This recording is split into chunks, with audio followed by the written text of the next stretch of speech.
attorney. She practices in estate planning and probate, and she's going to teach you a little bit about about what goes on here, both in Fort Bend and just in general. Go right ahead. Okay. So I'll tell you a little bit about myself. My office tends to handle a lot of conflict, family conflict. So whether that be some family law issues, or a lot of times family law as it correlates to probate and guardianship issues, special needs and Medicaid applications. But most of my practice is about 60% litigation and 40% transactional.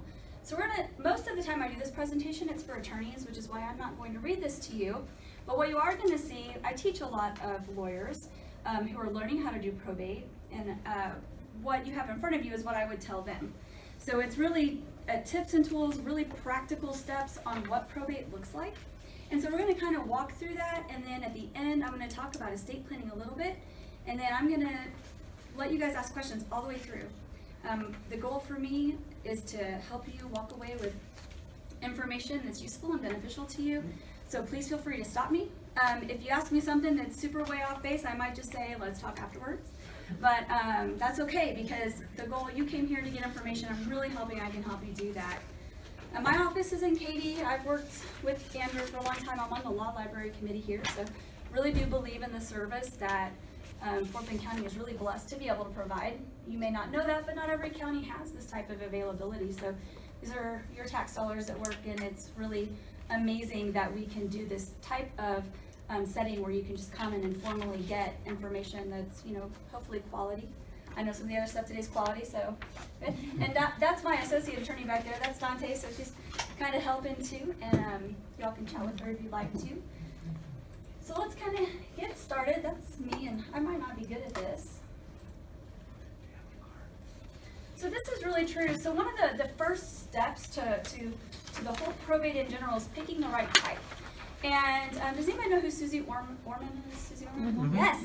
So she is like my frenemy. I love that she talks about probate. But Texas is one state that is, there are 4 states in the union that are really probate friendly. And so most people who come in my office, they tell me, look, somebody passed away, we need to do something, but we just really don't want to go through probate. We heard it's really expensive and it's really time consuming. And the truth is, it's really, really not. I would say the average probate case in my office is anywhere from 2 to 6 weeks. We get in, we get out, we move on. Okay, that's not true if there's some other issues going on, but a standard probate of a will is pretty easy. So we're not afraid of probate in Texas. But when we talk about probate, it's important to know there's not just one kind. So we're going to talk about different types of administration.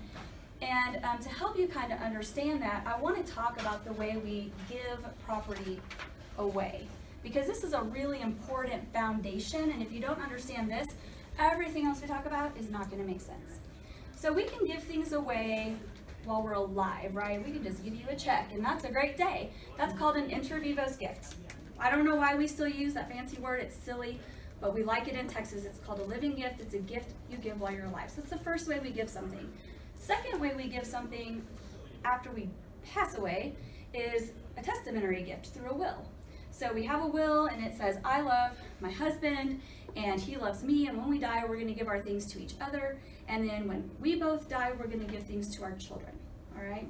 So that's the probate part of the will. The third way we give things away is by contract.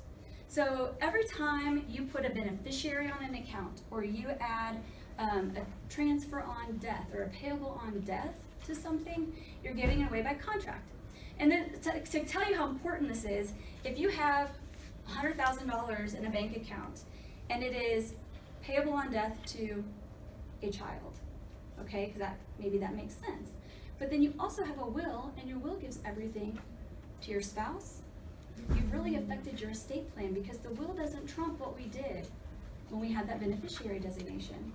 And that's really important, because one of the biggest mistakes people make is getting that beneficiary designation either incorrect, or they name a child who's under 18. And so the child can't inherit, and now we have to come to the courthouse and ask the judge to get someone, in place to manage those funds.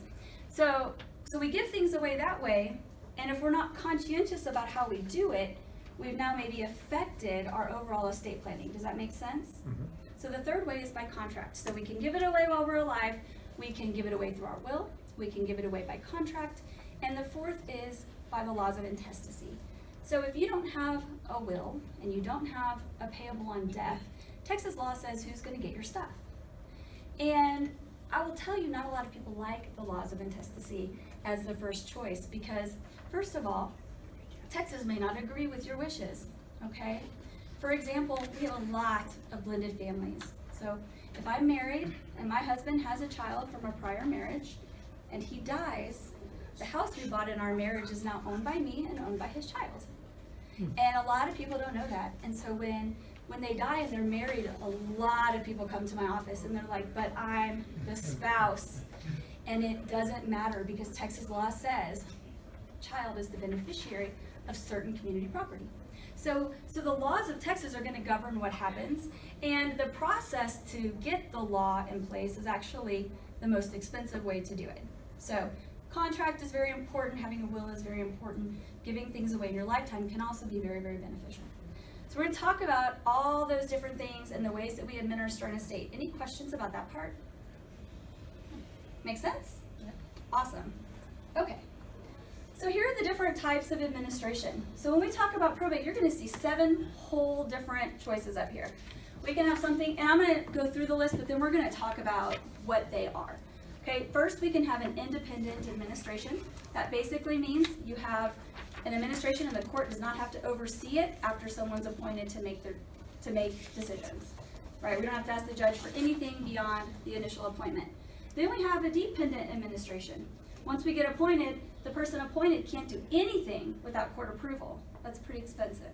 We try to avoid that. The third is an heirship proceeding. In an heirship proceeding, we're asking the judge to make a determination on who the heirs are under those laws of intestacy we talked about, right? Just the fact that you have children or you have a spouse is not enough. We have to have a court write an order that says this is who you are married to and this is who your children are, and there's no one else out there that we've missed. You can imagine the fun we have with lost babies, adoption records. It gets pretty complicated. All right, then the next way we can pass is through an affidavit of heirship. There are certain administration where we can sign an affidavit, get a couple of other people to sign an affidavit, and on certain types of property, this is all we need to do. All right, and the next one is through a small estates affidavit. That's an affidavit we can use when there's no will, and all of the assets except the house are under $75,000. So it's nice for small estates. It's less expensive than probate. It's super easy. People can even do that one without an attorney. So there's some really good benefits to the small estates affidavit. This one here is a muniment of title. And I promise we're going to go back through them so you don't have to furiously write. There's notes in there. A muniment of title basically means we're going to ask the court to put an order in place that settles title on real property when that's basically the only asset. Okay? We'll talk a little bit more about that. And 7 is a full probate. This is what everybody thinks of. We bring the will, we get the executor appointed.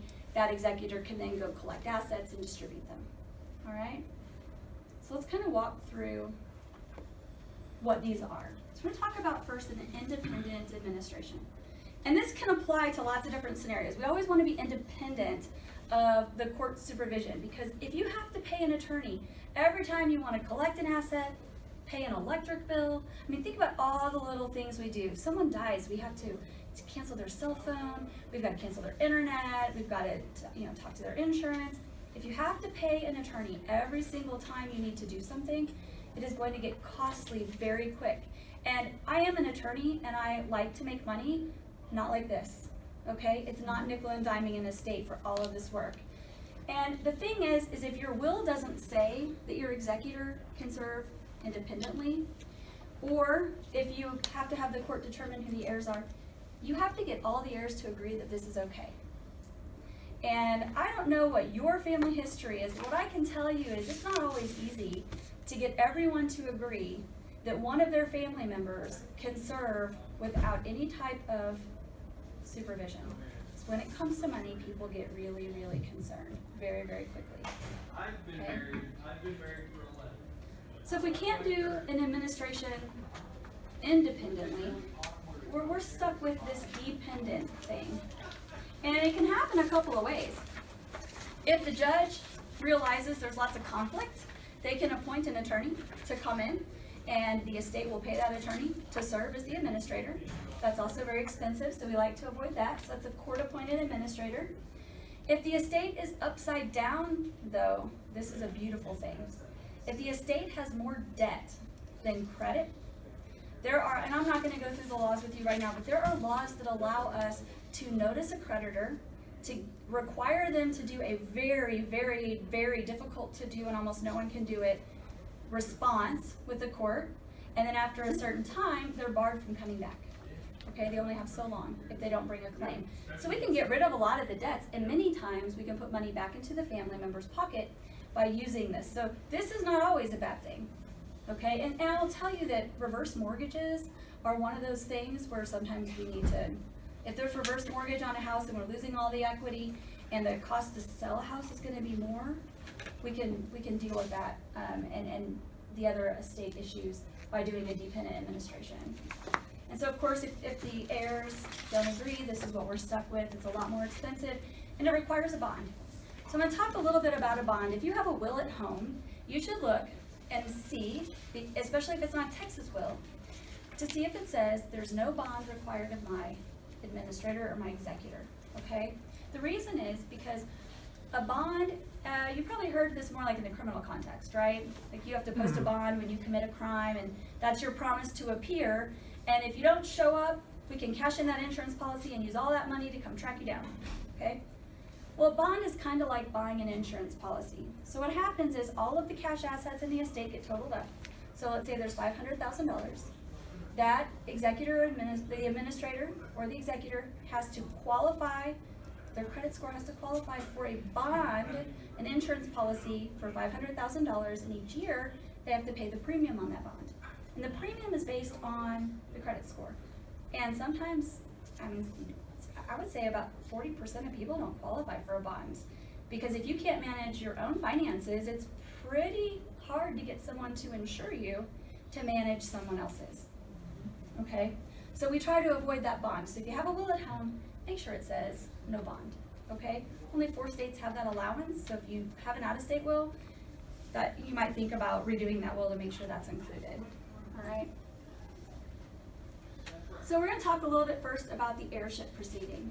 So in an heirship proceeding, this is what we use when someone does not have a will. There are assets to administer. So keep in mind, if someone doesn't have assets, we don't need to do anything, right? We don't have to get an administration. We don't have to probate the will. So we're only talking about, is there a need to administer the estate? The answer to that is yes, there's stuff to clean up. Then we talk about these proceedings. So here we're talking about an heirship. We do this when there's no will. The court is going to determine who the heirs are, and again, that administration we've decided is going to be important. Second one is the affidavits of heirship. This is really common when the only asset is a house. So affidavits of heirship in Texas are kind of an interesting thing. A lot of people call my office, they're like, look, Dad died 20 years ago, Mom died last month, we've got a house, it's paid off.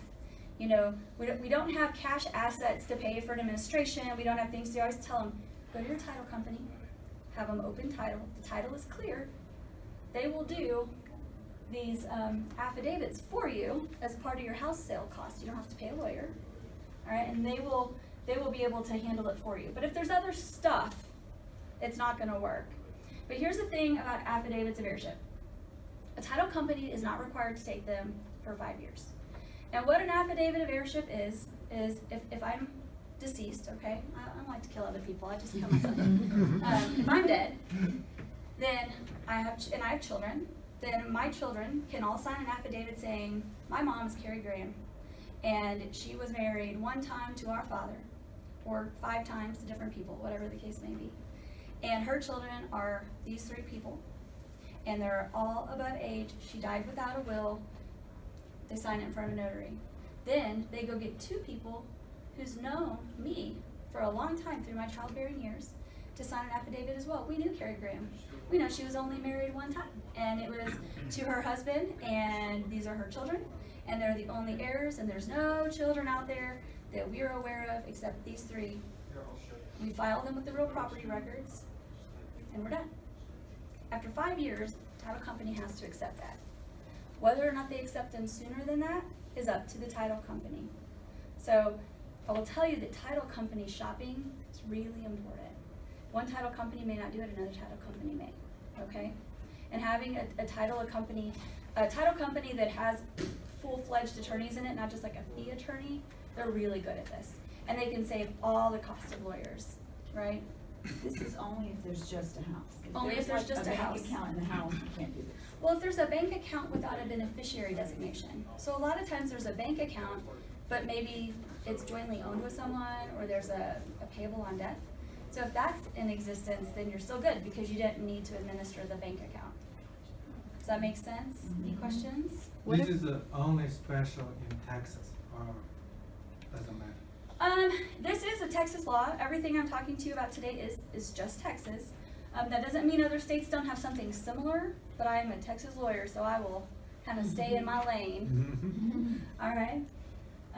Nice thing about this is that you don't have to have an administration. We keep our costs down, and usually there's no will, but some title companies will actually do it with the will, but they file the will as well. Okay. So you don't necessarily have to have no will. It's really more important that you have no assets, and that's the title company's discretion. Any questions about that? I mean, most of us want to die not using those because we want to have more assets. We just want to go to estate plans. We're going to talk about that at the end. The goal is not to, well, I don't know. My goal might be to just leave no money and go on vacation until I'm gone. The next one is the small estates affidavit. So this is like not as easy as the affidavits of heirship we just talked about, but it's way less work than a traditional probate. Certainly way less work than a full-blown heirship where the court has to do so much. So in a small estate affidavit, the first thing you have to know is you cannot have a will. You cannot lie about having a will. You just have to legitimately not have a will. So my loved one didn't have a will. If you're in Fort Bend County, there's forms online. So that's nice. Another nice thing is you don't really need a lawyer for this one. Now, you can't really practice law if you are, if you're not an attorney. But I think in Fort Bend County, if you are the only beneficiary, like a spouse, something like that, they will do this let you do this without an attorney. So after that, it really could depend on which judge you have. But this is a process through the court. Your estate has to be under $75,000, excluding any exempt property, which is typically like a house and a car. Okay? And every distributee, the people inheriting, have to sign it, plus 2 disinterested witnesses. So it's kind of like those affidavits of heirship, right? Except that we actually give the court a little more information about what the assets are. And then every beneficiary has to sign it, or every distributee. And then also you still need those 2 disinterested people to come in and say, no, this is accurate. And what you do is you file that form with the court, it has to sit, and then the judge signs an order saying this is what's in the estate. Okay? We're not really administering much. And the tricky thing about this is that if you have a bank account with like $35,000, the bank may or may not take the small estates affidavit. There's no requirement because there's no determination by a court that what you said is accurate. The court is just approving what you've presented. And so some entities will take it, some entities will not. So what I tell my clients is you need to go to those banks. I'm going to show you the form. I want you to ask them if they will take this form, and then find out who you talked to so we can go back and see that same person, right? Because if that person quits or walks away or told you wrong, we are still now, we've spent money. There's filing fees, you've done some stuff, and now we're just starting back over with a full probate. And then you can't do this for 30 days until someone's passed. Any questions about that one? Okay. And the last one we're going to talk about is a probate when there's a will and there's a need to administer the estate. And we're going to take that will to the court. So I'm going to talk a little bit about the will. And I think a very common misunderstanding that I see is a lot of times people will say, but I wrote a will. Why do I have to take it to the courthouse? And people get frustrated because it becomes public record and was filed with the court. Anybody can see it, right? And why do I have to pay money? They left a will. Isn't that the point?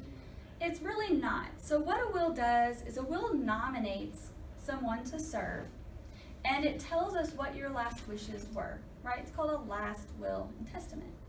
And when you have that will, what the judge does, the judge is going to agree that you are qualified to serve, okay? They're gonna review the terms of the will. And then they're going to authorize you with a letter from the court that says, hey, this person can go touch every asset their loved one owns. And that's really important because if I just take a will to the bank, they don't know if that's a valid document. They don't know if, Carrie Graham really signed that. And people forge it. This is not uncommon. Every day people walk in my office and they've lied, they've stolen, they've cheated. As I will tell you what I tell a lot of people is that laws are never here for the good people. Okay, they're here because some people are just very, very, very naughty, and that's just the truth, right? That's a And very good so way to because put we it. have naughty people, we have the probate process, and the banks and the entities that you deal with, they feel so much more comfortable when you have a letter from the judge saying you are authorized, you are appointed, right? And then that person now can go do everything they need to do with that letter from the court. And so probating the will is a really important step. Another really important thing to know is if you don't probate that will within 4 years, it's really hard. Okay, you have 4 years. And if you're appointed as the executor and you don't probate that will within 4 years, you have personal liability, so you have to be super careful. All right? Your duty, if you don't probate it, maybe there's no reason to, your duty is to put it on file with the county clerk. Okay? We don't think we need to probate this will, and so we're going to put it on file with the clerk. So if a creditor comes back, if there is, a mineral interest inherited, anything like that, we now have protected ourselves as the executor, put it on file. Now we can come back in good faith, say we didn't know. Now we have something. Now we need to talk about, those next steps. And then no bond as long as your will says that. So the executor can also be a beneficiary? Yes, commonly that's usually the case. Okay. And the executor has a very strong fiduciary responsibility in Texas, not to just look out for their interests, but to protect the interests of the beneficiary. And this is, in my opinion, this is where picking a good attorney comes in, because I've got a situation right now where the executor went and cashed out all the stocks. And when you cash out stocks, you have a big problem. You have a big tax problem. Now the estate owes taxes. So instead of saying, okay, I've got, for round numbers, $900,000, and each of you three we're going to roll over $300,000 to your name. They just cashed them out, and now there's a huge tax owed. Now that executor has some liability for that choice, and so having a good attorney is going to be important because they should be able to protect you. And to be really clear, the attorney is representing you, not the estate. They represent you in your capacity as the executor, and that's another common misunderstanding. Is the attorney doesn't represent the estate. They represent that executor, unless they are the executor. And some of us get appointed to serve as an administrator and executor, and then it's a little different. But the attorney really represents that person. So if you're involved in a probate situation in your family, and you're also talking to this attorney, keep in mind, they don't work for you. They don't work for the estate. They work for that applicant who's applying to be the executor, or they work for that person who's been appointed. Does that make sense? So understanding the role is important. How does typo or typographical errors, work in a will? For example, I have a will that was drafted years ago. I know I need to redo it. And I was looking through it recently when I signed up for the class. And throughout the will, it refers to my wife. So I don't have a wife. I have a husband. right. And we're still married. No, which is fine. Commenting on that is just truly a typo. Yeah. But throughout it, it says, Sudi Patel gives to her wife, through the whole will. It's just a typo. It was probably a bad cut and paste job by whoever did it 10, 15 years ago, who was a lawyer, but we won't say her name. So anyway, does that really matter when you go to probate? Because they know that my husband is a male. I have a marriage certificate, or do I need to redo that whole part of it? So Or can I just line through it? no, you cannot Okay. interlineate on your will. Like initial it and put his everywhere? No, you can't. Okay. Don't I don't know, I'm interlineate on your asking. will, because when Okay. you start to interlineate, you affect it. We don't want to do that. Even for pronouns? In your case, that is probably no big deal because he's named as who he is. Yeah, his real name is in there, but then Right. in the body it says my wife.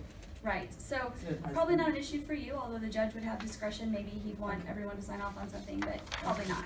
Okay. My gut would be no. Where it would be an issue is what if it just said my wife all the way through it and didn't name him? Oh, And then we have to bring a reformation before the court to say, Judge, this says my wife, it was an accident. And I've done a couple of reformations, and what we do is we try to grab that drafting attorney and get their records so we can prove it. Because I've had cases where a residuary clause was left out, and it says, if I give, there's nothing that says I give all the rest of my estate to X. It'll say my house goes to my 4 kids, and my Charles Schwab account goes to my 4 kids. But when someone dies, they have other things like vehicles and other investment accounts or an inherited IRA, and there's nothing in the will that says, and everything else I give to my 4 children too, right? I've had 2 cases this year, well, 2019, 2 cases where the residuary clause was left out. And so we had to subpoena the attorney, subpoena the file, get into court, and ask the court to reform the will. And that happens too, like on names, similarly named children, things like that. Or sometimes people put like long, people from Mexico sometimes have really long names, and they're sometimes incorrect. And so a reformation is another way to get that done. They're not super hard, but it's an extra step. So worth fixing on the front end. Worth So fixing. should fix that now. I mean, you know, While I'm still the goal alive. is not to die, but yes, fix it for sure. I have a question. Yes, ma'am. What if you have a child that is supposedly married to someone who committed a crime against someone within your family, and this person has a child by your child, but you don't want anything left to that person that committed the crime? How do you do that? So so that's a great question. In your will, you can write in or write out everybody. There's no duty to leave your stuff to your spouse. There's no duty to leave it to your kid. You can hate them all. You can just take one. Anybody, but You can love and still exclude. I've had clients come in and say, look, this kid took up a lot of money because I paid for $400,000 worth of college all the way through medical school, and this child got a bachelor's. I want to make sure that we even that out when I die, right? We deal with that stuff. Thing you need to know is that your will can control who you give things to, but it cannot control who you give things to past that. If you want to control someone from the grave, that's when we look at trust planning. And I'm not a huge advocate of trust planning because it's expensive and a whole bunch of other reasons I won't go into unless there's time and you really want to know. But a trust is a way to control your children after they die. If you need them to marry Jewish or, I mean, whatever it is, you can do it in a trust. But in your will, we don't let you reach back from the grave and control beyond those distributions. Unless you have a minor child or a special needs adult, and then we do some trust planning like in your will. yeah, it's kind of sticky. But, It's a little sticky, but I mean, it kind of makes sense. yeah. You have a question? This is not a, I guess a substantive question, but I have read some COE that said there were some changes in the code that we're not supposed to put last will and testament of X, you just are supposed to now to say will. Do you know anything about that? No. Okay. And I let my clients pick because some of my older I ones feel it. I do a lot of litigation, and I've never seen someone argue about what it's titled because the requirements for a valid will have nothing to do with what you call it. You don't even have to call it anything. Yeah. You know, in Texas, you can have a handwritten will. Don't do that. Don't do that. That's not good. Yeah. But, you know, we've had a will left on the back of a tractor in Texas, and it was valid. It's got to have your name. It's got to have testamentary intent. You need to sign it. But it doesn't say you got to call it anything. So not as far as I'm aware. Okay. I don't know, I read that in some COE If you a find few months something, ago. shoot it to me and we'll talk about it. Yeah. I'm kind of curious what it was talking about.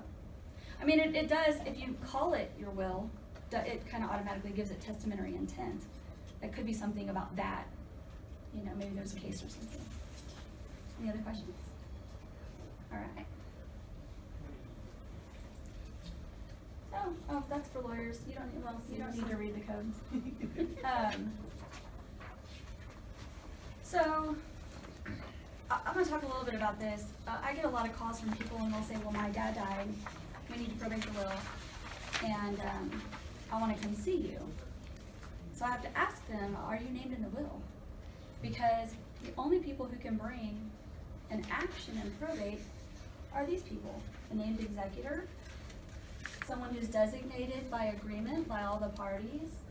A creditor can do it. If you owe MasterCard a bunch of money, they can come get your will and probate it and absolutely go chase down their money.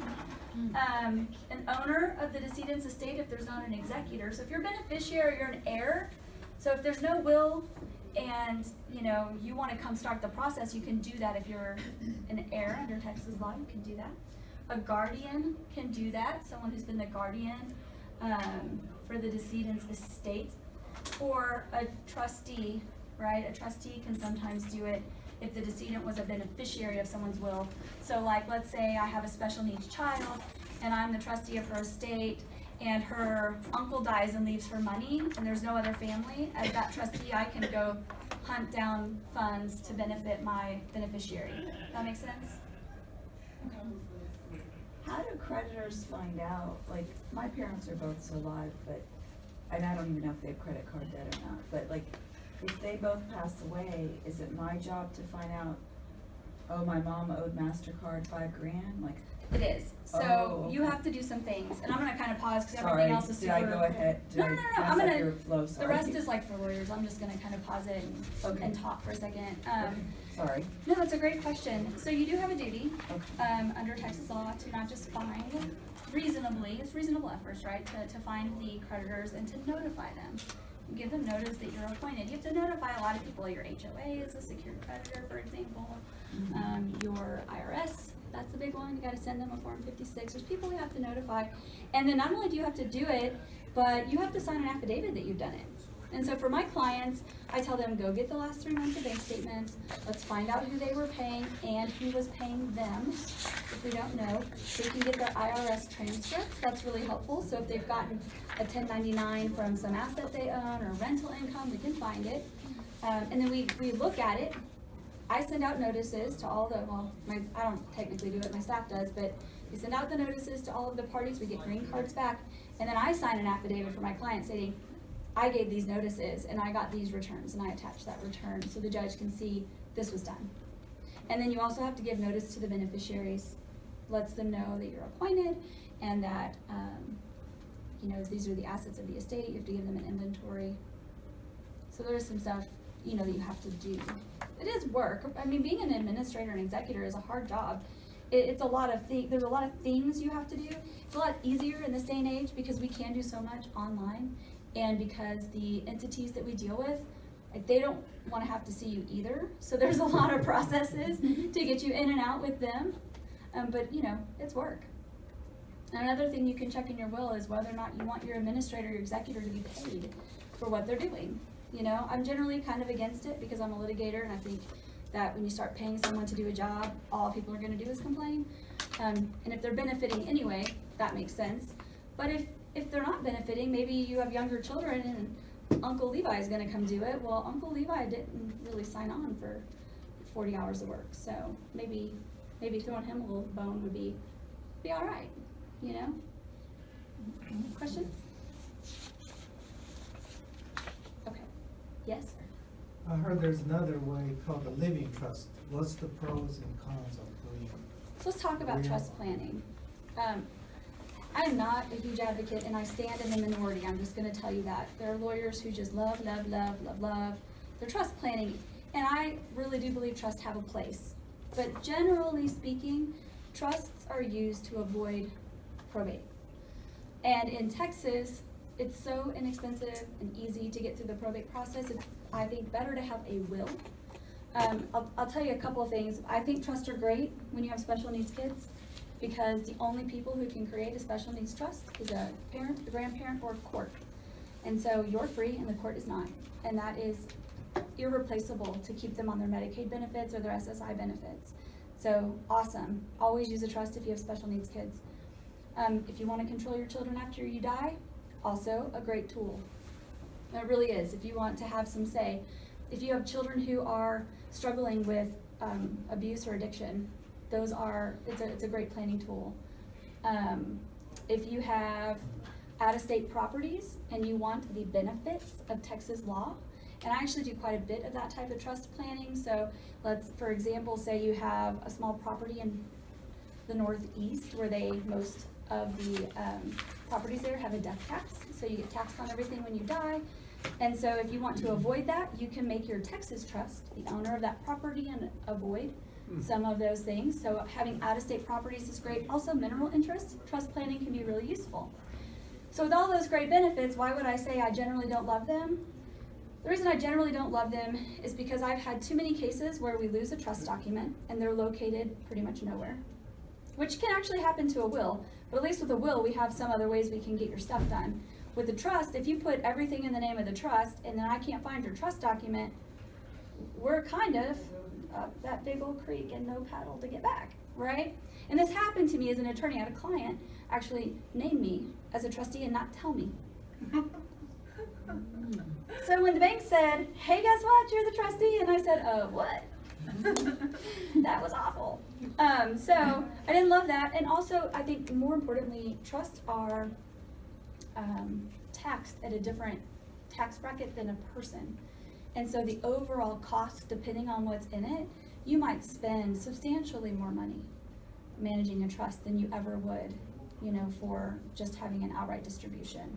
So I'm a fan of testamentary trusts. My wills always have a optional trust for special needs children, saying, hey, look, if anyone who inherits under my will is gonna, by the IRS definition, is special needs and or disabled, and they're getting any type of government benefit, and this inheritance would affect those benefits in any way, here's a trust for my loved one, so that you don't have to go try to get a court to create it. It's there. You can elect it. When you probate my will, already in place if we need it. The other thing that I put in all of my wills is a contingency trust. And it's a contingency because the trust is only put into place contingent on the age of the minor. So my kids, I have children who are pretty far apart. They're 22, 20, and 8. They're in all of these little recordings too, which makes them so happy. But my kids are still young and stupid. I mean, I love them. They're wonderful. But they're not married. I don't know what that's going to look like, right? They're likely to get divorced. And so for my kids, sad for them, they have a trust till they're 35, so it stays their separate property, because I also divorce people. And I love knowing, I mean, at 35, if they don't have it, we're just good luck, right? But I love knowing that if it's in that trust for them, that contingency trust till they're 35, if they get married, because I'm not super old, I have a lot of life insurance, they're going to get some money. If they're targeted by somebody and they get married, divorced, or, you know, whatever, or they just become bad humans, there's someone else out there who can hold and manage those funds for their benefit and protect them until they're 35. And after that, like I said, they're on their own. So that's kind of the trust explanation. So, did I answer? Yeah, Okay. thank you, good answer. Yeah. So, sorry, the like, you know, in the wills, it has like trust language. Mm-hmm. But this is really a dumb question, but what funds the trust? You can have this you know, all the wills say, I hereby set up a bypass trust. There's all these words, I don't even know all of them. But what funds the trust? What makes it actually? Like a valid trust. Yeah. So. Because I see that language all the time in my families. Everybody has different wills. Some have written themselves, Yes. some have had lawyers. And everybody's got a trust. But I'm like, but what's funding it? Like, what So kicks nothing it now. in? So remember we talked about Okay. how your will is a nomination. So you're really saying, I'd like to nominate this trust to be in place. But until the court orders it, it's not a trust, right? But once the court orders it, what's a very interesting, very technical, probably good for thinking purposes is when your loved one dies, their stuff vests in you automatically. You can't get it yet, but it's already yours. And that's the corpus of the trust. So it's that beneficiary is already, the court orders the trust in place, and that's the corpus of the trust. There's not actually a bank account number associated with the trust. Correct. So the executor then, or the administrator now has a duty To go open to go that. do those things. Okay. Right. I'm sorry, I know that's real basic. And that can include things like getting a tax ID number, because now the trust is a person, right? A trust is just like a person, it gets its own Yes. tax ID number. And so we have to kind of walk through all those, which is why being an executor is a serious job. And I will tell you, the thing I really kind of preach at my clients is, don't think about your children in birth order. Think about their geography, think about their availability, because if you give the role of executor to a single mom who cannot miss a day of work, you have really harmed that person. You know, do they have the mental capacity to go handle these very complex things, to be patient, to call AT&T and sit on hold with every single thing you own to get it all canceled. This is not an easy task. It is not for the weary. And your oldest son might be amazing, and that might be who you really wish you could appoint, but they just can't do it. And so we really got to make sure when we pick that person, we're thinking about all those things, right? And naming backups, so we don't have to get the court to put someone in place for us. And then I have a question also. So I have a son that's almost 20, and then I have a daughter that's 13. And I need to, I guess, when she was born, I did some kind of guardianship form where I put my brother as. You Actually, I don't even designated know someone. if she's on there. I'm sorry. I should go pull it and read it.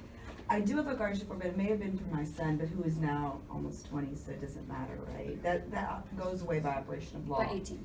Okay. But for my daughter, I was thinking, since she still has 5 years till she's 18, just in case, you know, I die in a car accident tomorrow, so I should probably put my son as her guardian, because I trust him to do it, and he's a stable mind and all that.